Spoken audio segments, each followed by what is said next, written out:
Last time Oprah actually spent time hanging with a working class person in America. She's on her Montecito estate with one of the most beautiful mansions known to man. And that is why she did not follow up with Kamala Harris in response to the stupid gun question with, well, you're on camera saying that you favor mandatory gun buybacks. So how would that work? The Oprah enthusiasm worked when it was genuine. Shortly after Oscars, a 3.9 magnitude earthquake rocked LA. The tremors were so powerful, Oprah's ass is still moving. Why would you laugh at that? That's fat shamers. What if I told you Oprah? Yes, the Oprah had just been verbally steamrolled by Tucker Carlson and Greg Gutfeld in a critique so vicious it made daytime TV look like amateur hour.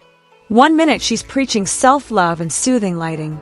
The next Tucker's demolishing her empire like it's a house of inspiring cards while Gutfeld tosses sarcasm like glitter at a yoga retreat.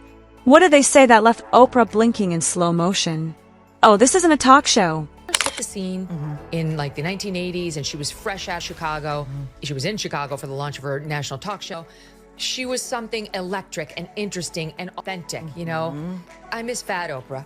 She was just genuine. Now this thin Ozempic Oprah has lost, along with the pounds, her heart, her sense of authenticity. And what we're getting these days is this cleansed, elite, billionaire version who wants to scrub the record of facts. It's true, this interview did feel like a very special episode of Oprah. Instead of everybody getting a new car, everybody got an aneurysm.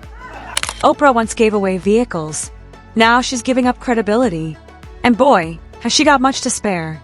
Remember when she was the infallible goddess of daytime TV, the mother of all couch revelations, the high priestess of feel-good consumerism?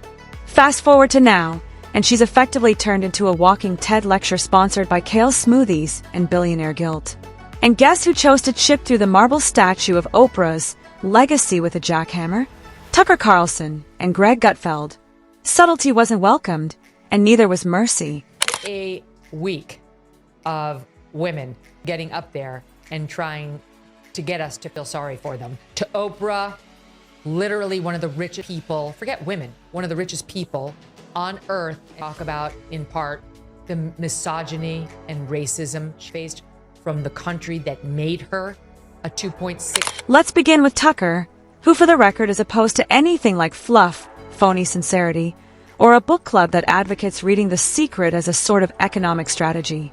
Witnessing him dissect Oprah is like witnessing a surgeon work with a chainsaw. Efficient? Maybe. Gruesome? Absolutely. Satisfying? You bet. Oprah's list of favorite things. So Oprah's her annual list of favorite things, and as usual, there are lots of expensive stuff.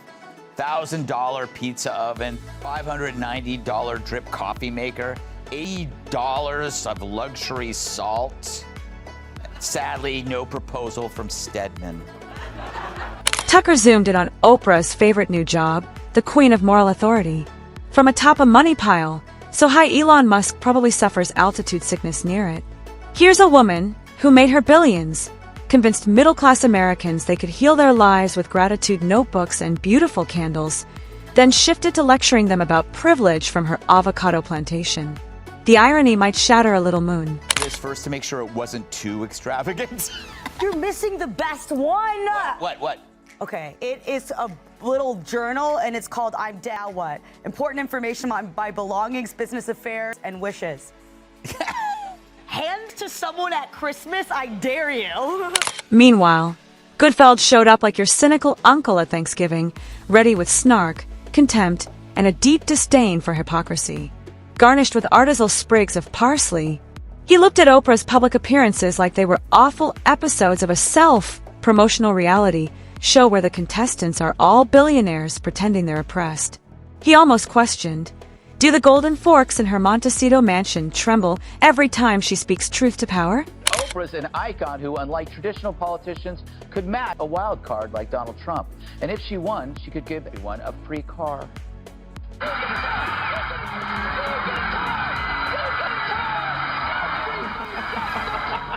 And how different is that really from most Democrats? Let's be clear, this isn't about Oprah being affluent. It's about Oprah pretending not to be. It's the double somersault reasoning of someone who jets off to private spiritual retreats to teach us the value of minimalist living. Because nothing says relatable like buying a Maui estate shortly before lecturing America on inequity. Tucker, of course, had to mention the Maui disaster relief money mess. You know, the one where Oprah, net worth a cool $2.8 billion, thought it would be a good idea to ask average folks, many of whom were still wondering if gas prices had gotten sentient, to chip in. Greg turned to the GoFundMe effort brought to you by folks who could definitely purchase Hawaii. Schoolgirl affectations and body movements. Okay, ready? Here it is. Like, okay. She raises herself off her chair. Like, I'm really excited about this. Okay. You're so right. Okay. Oh, I'm going to tell you something. I'm going to tell you something you haven't heard yet. Yeah. I'm going to blow your mind. Okay. Right, like that. Right. It's like Batman asking Gothamites to Venmo him for Batmobile fuel. And don't forget Oprah's favorite performance piece, wailing on cue about how hard it is to be affluent, famous, and occasionally criticized. According to her, being asked harsh questions is a type of psychological warfare. Gutfeld just about lost it. He compared her emotional range to a rejected Oscar candidate rehearsing for a sequel no one asked for. Oprah too, richer, louder, sadder. Then there's her political dabbling. Nothing says humble spiritual guidance like taking a detour to play kingmaker. Got to talk about the failure of celebrity. Oprah Winfrey. You have no power. You do not have any control over this electorate. Neither do you, J-Lo. Let's take a look at Oprah's final closing message on the campaign trail. We don't get to sit this one out. We don't show up tomorrow.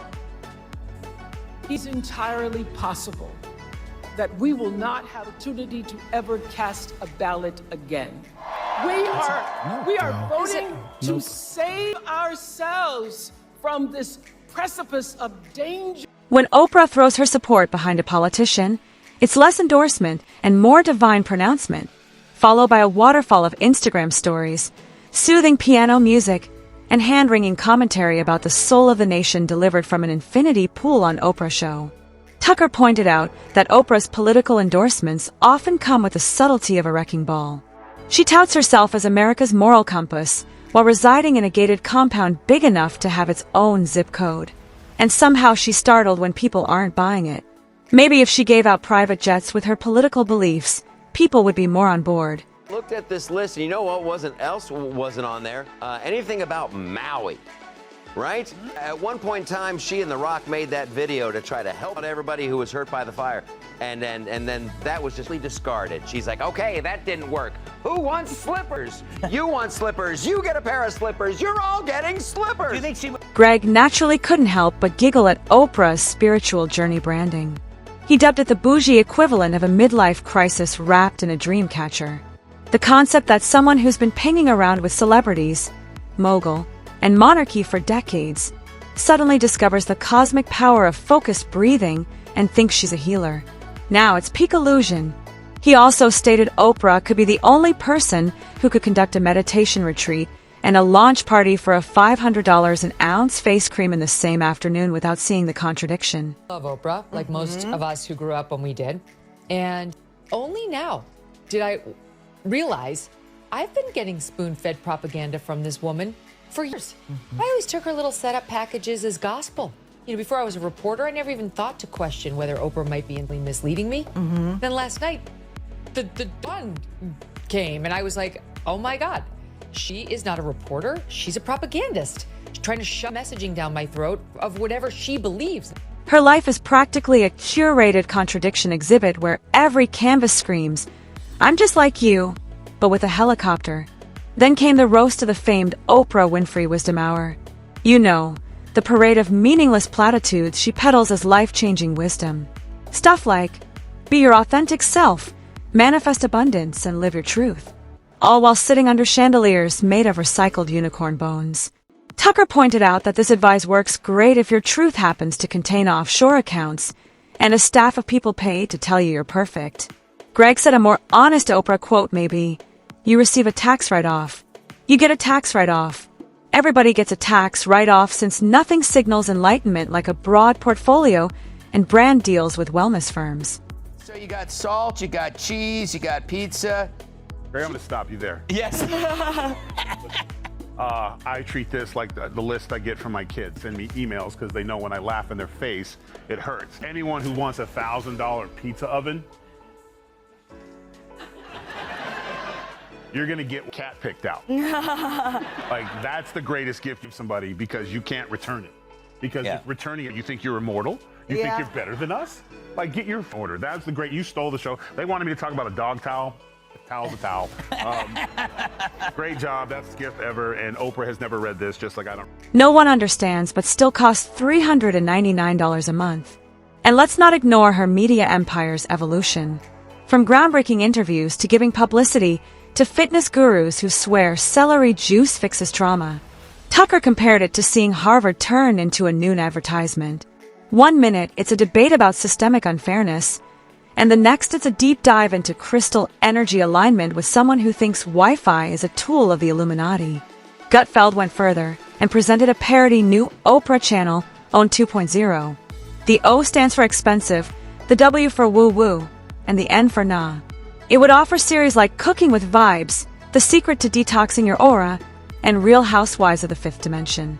Cheating? What do you mean it's cheating? It's a drug that helps people control their appetite. How is that cheating? So she was probably on the wrong side of things when she was saying that. Now I think she was sort of forced to admit, because as you say, it's obvious. Somebody like Oprah who's constantly up and down weight and hasn't been on the skinnier side for a long time, and then suddenly after this miracle drug comes like, we know. She's still a spokesperson for Weight Watchers, and I guess she's going to still tell us that the point system. All hosted from a yurt behind Oprah's Malibu guest house. Then came her infatuation with royalty. Let's be honest, no one milked the Meghan and Harry conflict harder than Oprah. That interview wasn't journalism. It was a televised therapy session for folks who fled the palace but still wear crowns on Instagram. Tucker referred to it as the world's most expensive group embrace, with lighting by Ridley Scott and Greg. He said it was like watching a high-budget gossip column with British accents and California wine breath. Oprah positioned herself as the world's therapist.